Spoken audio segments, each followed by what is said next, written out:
with this Pre Chiro project, one of the aims is to really build infrastructure so that we can actually create almost like a robust curriculum and experience that we can take a student through, where we take them through the foundational premises and principles, and also just help them understand what chiropractic is, why chiropractic is different, and why people become chiropractors.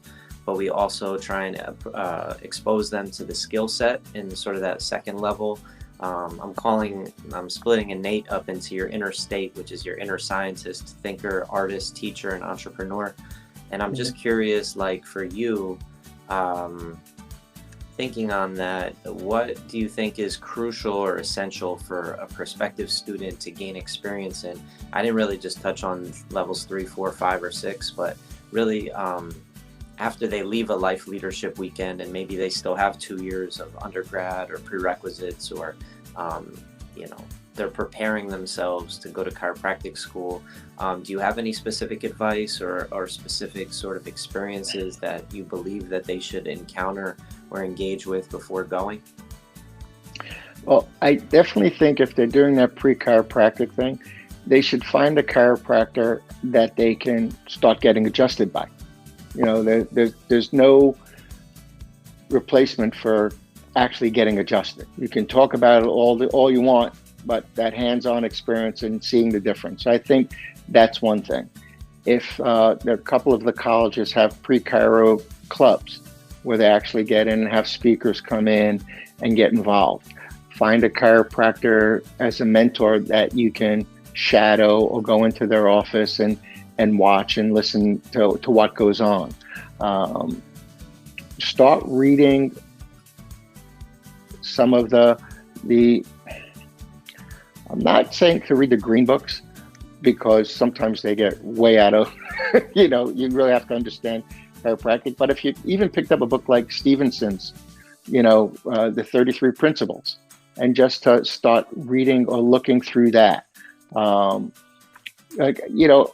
me, it's the engagement. Find some other prospective students that's another really great thing about the leadership weekend. Especially because when we do the ropes courses, these people get to really learn a lot about each other when they're sharing. They forge these preschool bonds where they stay in touch with each other. When are you getting accepted? When are you going? Oh, you're 2 years out. Oh, I'm going in the fall. And so there's a connection with that. A lot of the students at the leadership weekends have connected with Student Life Force, which are student organization that's geared towards working with prospective students. So they get mentorship for them. There's the Student Ambassadors at Life, which are, another organization that helps students navigate through the school.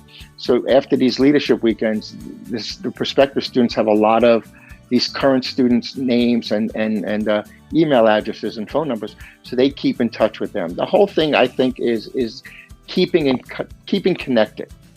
And even like if you're doing a podcast, have a podcast once a week for prospective students. Hey, join us. We'll have a guest talk about chiropractic. We'll have a guest talk about the business of chiropractic, the technique of chiropractic. Just keeping them engaged and keeping them excited that they're going in the right direction, I think that becomes magical.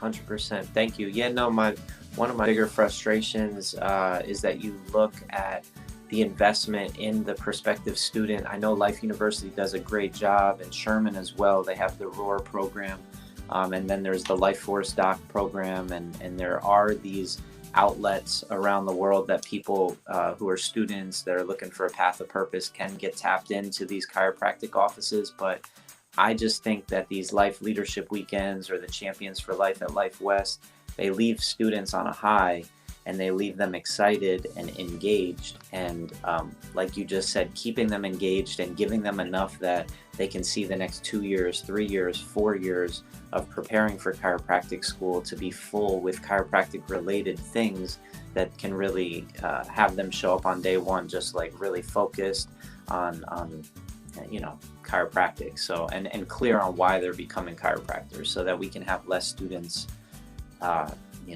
sign up for the wrong reasons and then find out 6 months later, like you said, that this is not the right path for Right. them. Right. And I mean, and, like I've seen it, like I said, I've been doing the leadership weekends. I think we started them about 12 years ago, 11 years ago.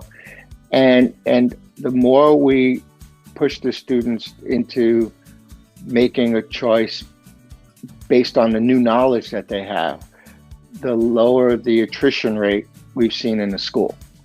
So we're finding that giving them the options, giving them the education before they get in. And when they meet with the student ambassadors, the ambassadors are honest. They say, listen, this is what school's like. This is how, how many hours you're going to have to put in. It's not like undergraduate. It's a lot more work. And it's not that they're scaring them, but they're saying, you're going to have to, buckle down and really put a lot of time into this thing. It's, we have a lot of fun here, but it's a lot of work. And so it's letting them know up front, because, in the beginning, the leadership week ones, oh, wow, this just seems like such a party. Everybody's having a great time. Students are all happy and stuff. And that's when people were coming for all the wrong reasons, I thought. And as we perfected the program, we're getting more and more students starting for the right reasons.